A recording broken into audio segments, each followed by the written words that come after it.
Hey, does your Porsche smoke when you start it up? Well, mine does, and it has for a while, and I'm gonna finally try to figure out how to diagnose and fix it. So you're in the right place. Stick around for this video.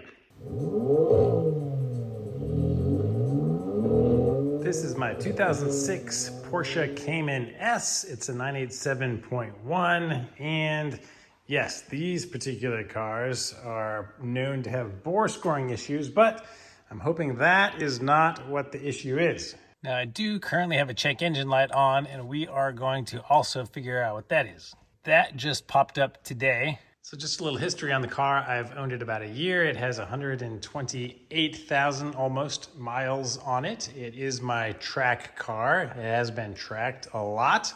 I did change the spark plugs on it, and I used a bore scope through those holes at that time so I could see some of the cylinders, and I saw no signs of bore scoring. I will eventually change the sump underneath, and when I do that, I'll be able to get a really good look and see all of them to see if there is any scoring for sure. But I'm told that there are many things that can make this happen, so I'm gonna try to put together a little comprehensive checklist of things that you can test by yourself to see if various things happen to be the issue. And I believe if you tell somebody that your Porsche is smoking, this is gonna be the #1 culprit that they direct you to. This is the AOS. If you have never seen one before, this is what they look like. And inside this piece right here, or some of them, this piece is flat like this on top. It has a rubber bladder in it that is known to fail and break and rip and get a hole in it. And when that happens, it's not gonna do its job properly. So you will be getting you'll be getting oil in your air intake, and that can cause the smoke with the oil burning off. Many people at this stage just automatically assume that's the issue and they replace their AOS, and it's not cheap or necessarily easy to do, especially depending on which Porsche you have. But if you go on Amazon and buy one of these things, it's called a manometer. You can measure the inches of H2O when you start your car from the oil fill cap. Now, I'm gonna put a link to this in the description of the video, but I have an entire video showing you how to use this to do just that, to test the AOS. But just quickly, you have a separate cap here that you're going to put over here. You're gonna use this, you're gonna start your car, you're gonna look at the readings. That's the basics of it. And that will tell you if your AOS is good or not, so you don't have to guess.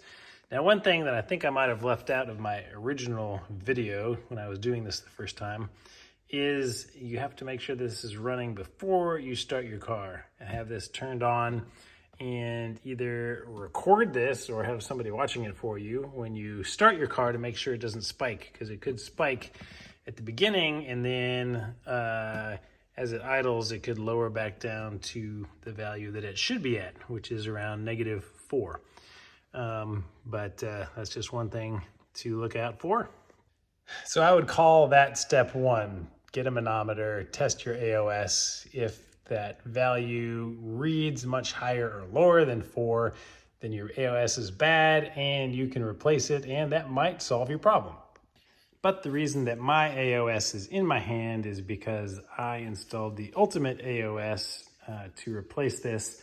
Also have a video on that, so if you do need to replace your AOS, you might want to consider that option. I'll put a little link to it here so you can check that out. Okay, it's not the AOS on my car. If it's not the AOS on your car, what are you going to look at next? Well, what I did is I talked to Jake Raby, and what he told me is that it could very possibly be my fuel injectors. So I went out and I bought 6 new fuel injectors, and this is one of the old ones, and I replaced my fuel injectors. So Jake said that what happens is when these things get old, they form leaks. So what can happen when your car is sitting there, if these are leaking, this is leaking right down into your intake where, this mixes with your air and goes down into the cylinder. So if fuel drips down into your cylinder, it runs down the wall, it washes the oil that is on the cylinder wall down, and when you start the car up, you have excess oil and fuel in there, and it combusts, and poof, you get a puff of smoke. So that made sense to me. And Jake also said that about every 60,000 miles, you're gonna want to replace these. He now treats these as a wear item and just goes ahead and does it. So this was not a terrible job. I, of course, made a DIY video. Link up here if you are interested in replacing your fuel injectors. And at 128,000 miles, this car was definitely due for some new ones anyway. So after the fuel injectors, next few times I started it up, no smoke, thought that solved the problem, but it quickly returned. Oh yes, as I was just thinking, going through what I've done already, I forgot the first step, which is what you might want to do, especially if you're getting a check engine light code, and that was to do a test to see if you have a vacuum leak. And of course, I have a video on how to check for a vacuum leak.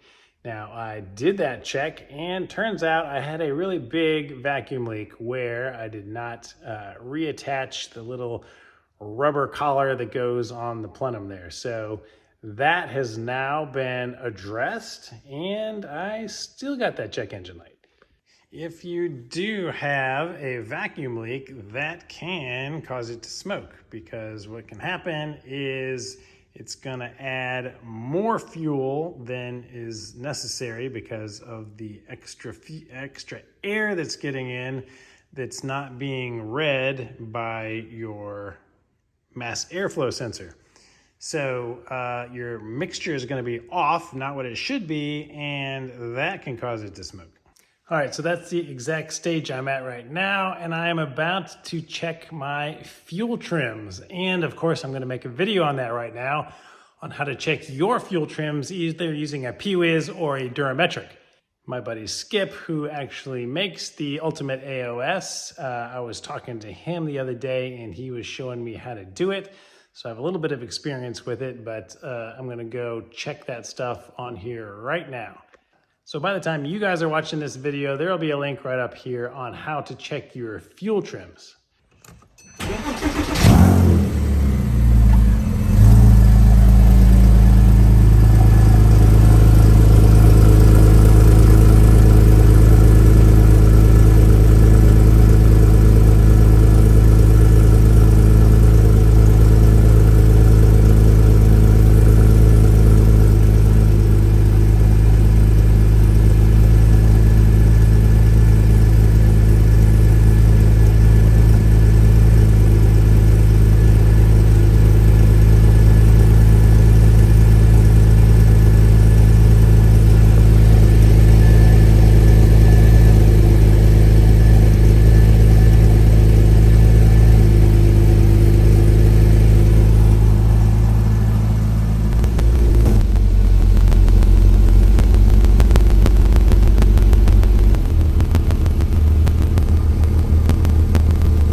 So it's been 3.5 minutes, so not good. All right, so all these links I'm gonna put in the description for all of these separate videos I've made, but I did the fuel trim test, and I showed you how to do a blow-by test. So those are the last two things I did to the car, and the blow-by test, if you watch that video, it has a ton of blow-bys. So what that tells me is that either it has bore scoring or the rings are wearing and somehow it is not keeping the oil in where it should be, and it is getting burnt off. So I am going to be doing a whole new video series. I'm going to drop the engine out of this car, and I'm going to completely rebuild it. And hey, I think while we're at it, we might as well go from a 3.4 to a 3.8. Sound good? All right, so that's going to be the next big project. I hope this video helped. Hope you guys are subscribed to the channel. Hope you're following along, giving the videos thumbs up. I really appreciate it. It helps the channel a ton. So yeah, check out the description for all the links to how to test why your car might be smoking. So thanks for watching again. See you guys on the next video.